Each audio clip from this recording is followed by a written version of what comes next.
AP డిఎస్సికి సంబంధించి response sheets అనేవి రిలీజ్ చేయడం జరిగింది. ముందుగా డిఎస్సి పోర్టల్లోకి వెళ్ళి క్యాండిడేట్ లాగిన్ ద్వారా ఫస్ట్ మీరు లాగిన్ అయ్యి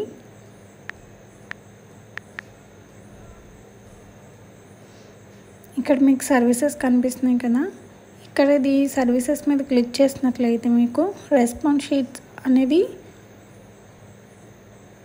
క్లిక్ చేసినట్లయితే పక్కన ఇక్కడ మీకు రెస్పాన్స్ షీట్ మనం ఏ టైంలో రాసాం, మన సెంటర్ టైం ఇవన్నీ చూపించి వ్యూ అనే ఆప్షన్ ఉంది.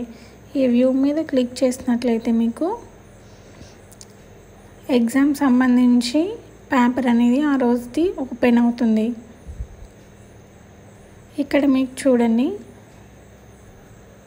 రైట్ ఆన్సర్ అనేది గ్రీన్ కలర్లో మనకి టిక్ చేసి కనిపిస్తుంది. నెక్స్ట్ ఇక్కడ మనం క్యాండిడేట్ ఏ ఆప్షన్ అయితే ఓకే చేశారో